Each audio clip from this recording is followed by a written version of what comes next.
I want to bring out the one and only Valerie Jarrett this afternoon to talk about what she's doing with voting, because she is working on a fascinating and important project, and then we're going to get into the politics of the moment. So if I could, Valerie Jarrett, board chair of When We All Vote, author of Finding My Voice.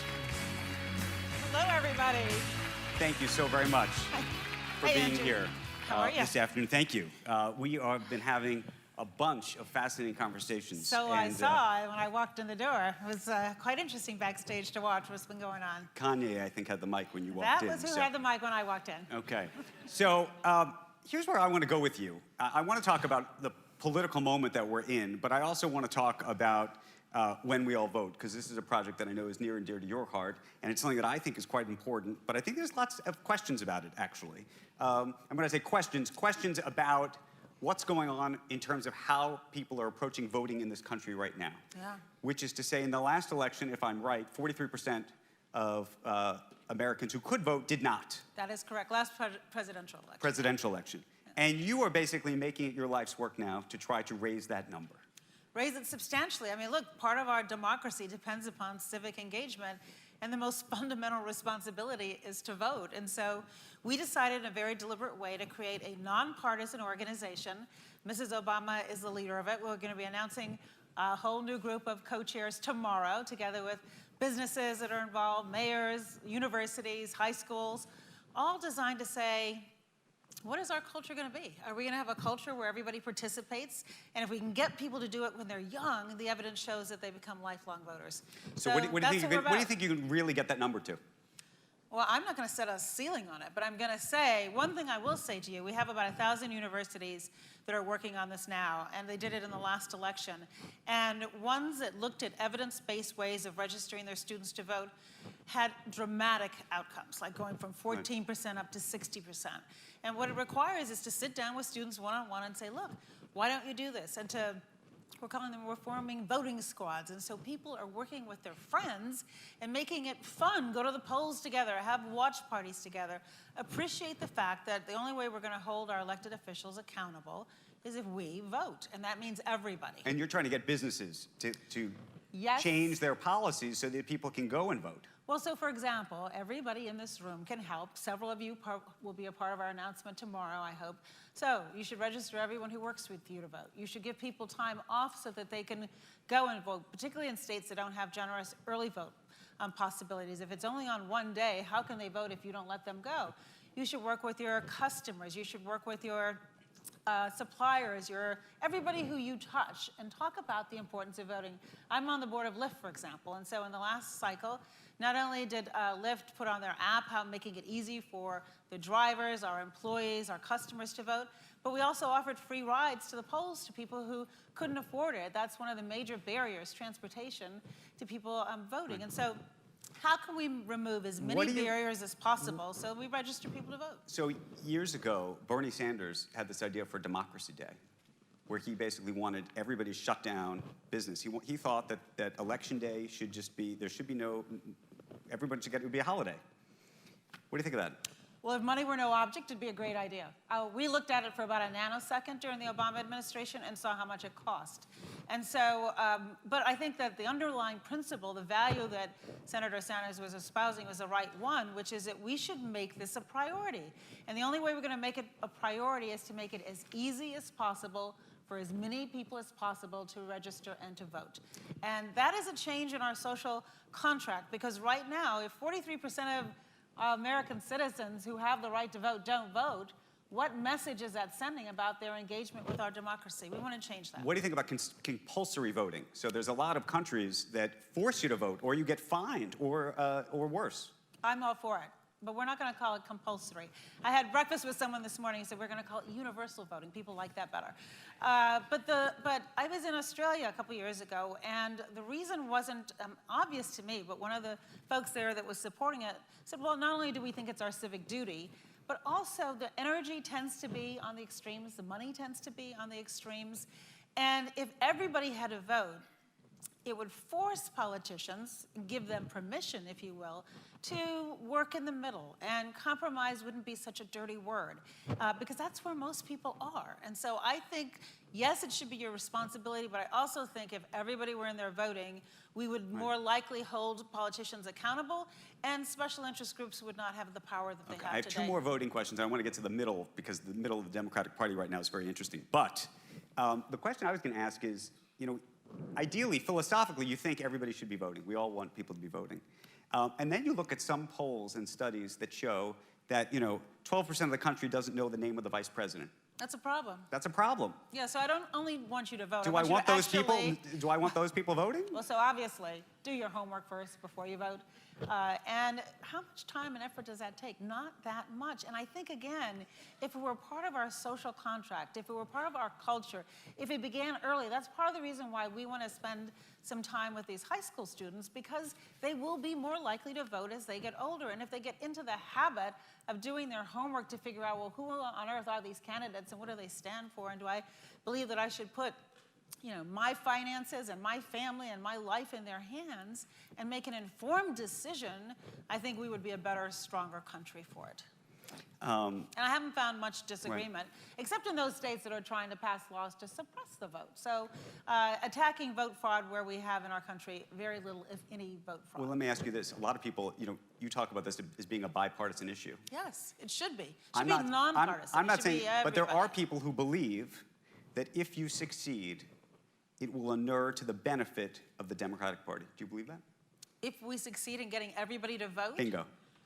Well, it should inure to the majority of the American people. That's what we're talking about. So I don't know whether I'm prepared to say today that it's going to be any one particular party. I will say this, that we, in a very deliberate way, are going around the country. I'll give you an example of one of the groups that we've been working with, and Manny was just here. Some of the youngsters from Parkland last summer traveled the country, red and blue states alike, registering people to vote.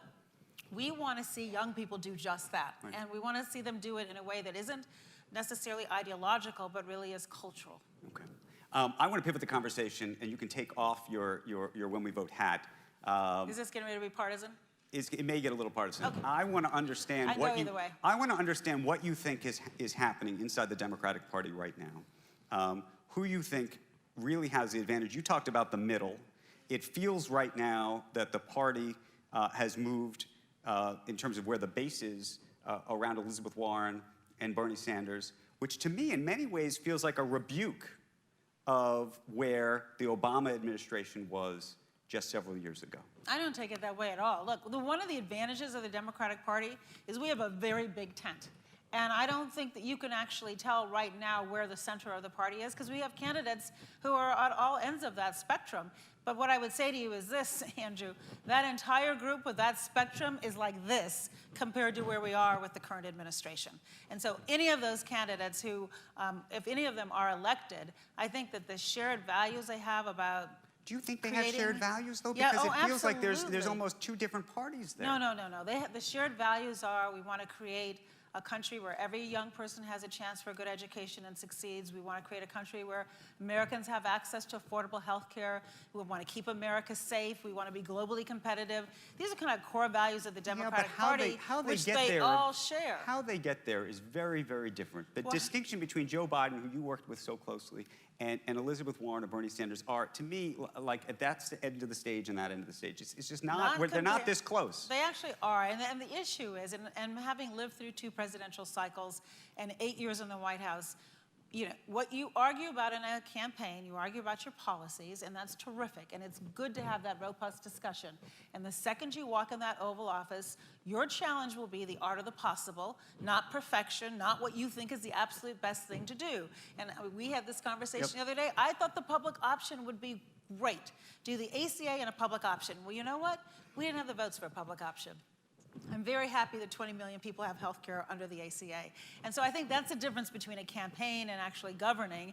And right now, let's have a full-spirited conversation about the range of options. But frankly, they are not that different when you compare them and contrast them to what I'm seeing coming out of the White House. So you'll support whoever is the Democratic nominee. Whoever the nominee. Because Breaking news, whoever the nominee is, I will work my fanny off between then and the election. Absolutely. I don't see that much difference between them in terms of their core values, what they care about, the kind of country that they all envision, and I'm prepared to work for whoever emerges. Okay, but what do you think of Medicare for All then, and what do you think of the wealth tax that has now been in the news? We just saw the comedy bit from SNL about I bet Elizabeth Senator Warren's Warren plan. got a good chuckle about that too. I mean, look, you're supposed to be able to have a little pop culture humor in the conversation. Look, I think in a perfect world, down the line, would Medicare for All make sense? Maybe it would.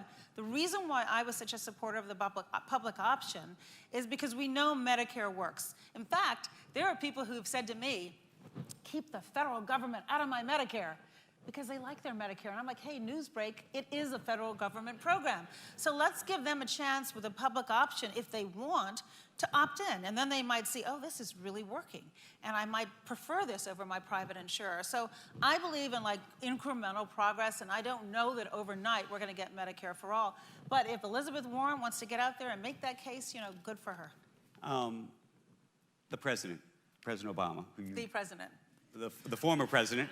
The former president obviously was very close to Joe Biden for obvious reasons, but he has not endorsed him. No, he has not endorsed anybody yet. And I think he will say the same thing, that when the primary is over, he will work very hard to make sure that the nominee, whoever it might be, Even becomes the next nominees president. who have been critical of him. Oh, of course. Oh, my goodness. Look, who hasn't been critical at some point in time? I don't think, this isn't about him. I mean, that's the difference, I think, frankly, between what we have now in public service is President Obama never looked at this as being about him. He looks at it about being about you. And so if he thinks that when you compare the core values of the Democratic Party and everybody who's on that slate right now compared to the administration that's in office today, is he going to get out there and work for anyone in that field? You betcha. And it doesn't matter whether they've been critical of him. Joe Biden was asked by Norah O'Donnell on 60 Minutes whether he had talked to the president about, or the former president rather, about endorsing him. And I love the way you keep saying the president. Can we just take a moment on that? It's a polite honorific. Thank you. All right. But the question I was just going to ask is, I was distracting you from your question. do you think it's appropriate or inappropriate to ask? What? No. Ask what?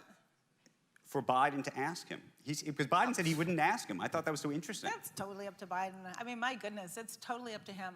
That's not a matter of appropriate or inappropriate. That's between the two of them. But I think, as I said, obviously, Vice President Biden was instrumental in the Obama administration. I don't know a vice president that has been a better partner to President Obama. But we have a big field, and I think, frankly, it's good for the candidates to get out there, take their message directly to the American people, and make their case. And I don't think you can shortcut that by an endorsement from the former president. I'm going to open it up in just a minute, but I have one question. Facebook. Yeah. Because we've been talking about it all day, and because there's been this sort of big debate about political advertising. Dorsey on one side, Zuckerberg on the other. I'm with Dorsey. You're with Dorsey? Absolutely. And you don't think that there would be ever an opportunity to figure out a way to police Maybe these ads? so, but until we do, what I care, I mean, look, all of this, you're competing public policies. Yes, we like to have an open platform. Yes, we like to get as many people involved, as I just said, in the political debate. But right now, we know that there are, on the platform, a lot of paid advertising that is simply false. Right. And we know that there are foreign governments that are trying to influence our elections as well. And so I think what Twitter basically said is, let's put a pin in it until we figure this out. And I respect that, because what they're saying is it's more important to try to figure it out, but in the meantime, let's not perpetuate what we know to be false on a platform that we know is influential. Right. I'm gonna go and since it's not that much money, so Facebook says, why wouldn't they? Because, and I don't know if you agree with this. I don't. I know the argument. No, I don't agree with it. Because again, okay, well, you should finish your sentence. That was rude. No. I was actually going to give you something that was going to be helpful for you, which is, right.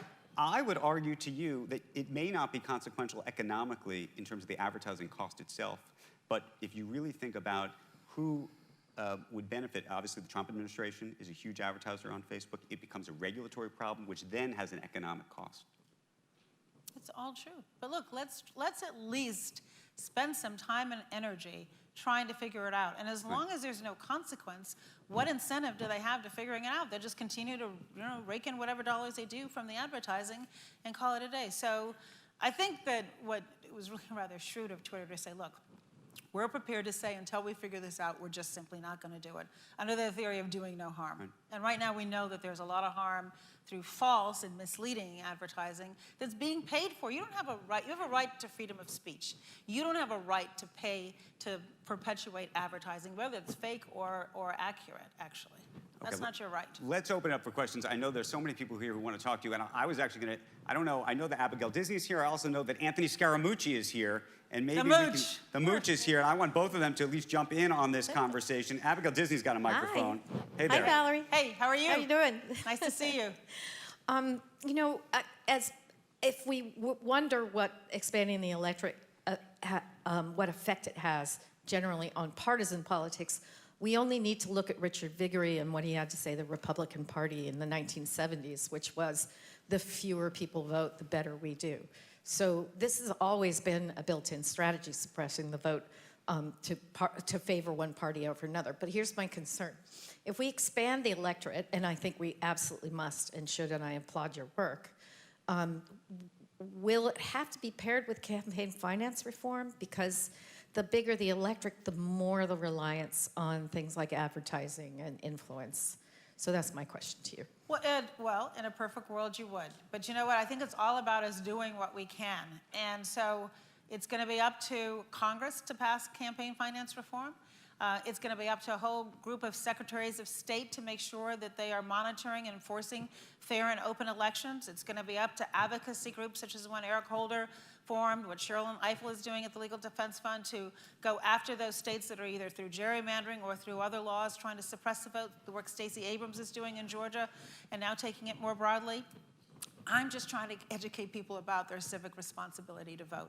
So yes, it's a mosaic, and I'm focusing on one piece of that mosaic, but you make a very good point. Okay, where's the Mooch? The Mooch is here. Switch sides, so here we go. I'm in the back, Andrew, just like in high school. What you doing all the way in the back there, Anthony? It was the only seat Robert and I could get back here with me. Hey, Robert, So, how are you? so Val, the first thing is I want to thank you for bringing me into the White House before the inauguration. So that was sort of my 12th day. That was big for me. A bonus day. But the real serious question is, given where we all are right now, in your opinion, 8 years in the White House, the country's got to do a tremendous amount of healing. So suggest some things to everybody in this room, what we would need to do, Republicans and Democrats, to put this thing back together and directionally where we all want. Such a good question. Thank you for that, Anthony. I think part of what we have to do is stop talking at each other and start speaking with one another. And look, social media has been an incredible force for good. It's also been weaponized, and I think I worry about it particularly with young people who perhaps are not developing the social habits that they need to be successful adults. I mean, this whole idea of just like dissing people, ghosting people over, ideological purity, for example, does that actually lend us to learn, to open up, to hear one another, to realize that there is a different side of an issue? And look, there's some issues that I care desperately about, but it doesn't mean I can't work with somebody on another issue about which we might happen to agree. And I think part of what social media is permitting, and it's not the only contributor to this, but it's a big one, is it allows us to stay comfortable in our little echo chamber where we only listen to news from sources which we have decided are accurate, whether they are accurate or not. And we don't actually talk to one another. And I think that's, again, it gets back to the mandatory or universal voting that I was focusing on, because I think we need to draw more people into the conversation. And so many people are shunning politics altogether that the only way that we change that is as if they feel empowered to actually change the trajectory, to hold their elected officials accountable. Young people in particular will tell you, well, I don't want to vote. They're all the same. None of them are looking out for my interest. Well, shame on us if we can't find somebody who is looking out for their interests. So I think every one of us can begin the effort that I think is towards healing, which is just go try to talk to somebody who you think you might disagree with and see if you can find some common ground. It's actually not that hard. I mean, we'll say in the White House, my goodness, talked about this a lot. I work very closely with Mark Holden, General Counsel of Koch Industries. I mean, who worked harder to make sure President Obama wasn't reelected or elected in the first place, as well as every other Democrat, than Koch? But you know what? They cared about criminal justice reform.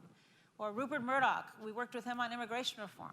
Now, we didn't get legislation passed, but we came a lot closer than we would have had it not been for our willingness to reach out beyond our comfort zone. And we all should be modeling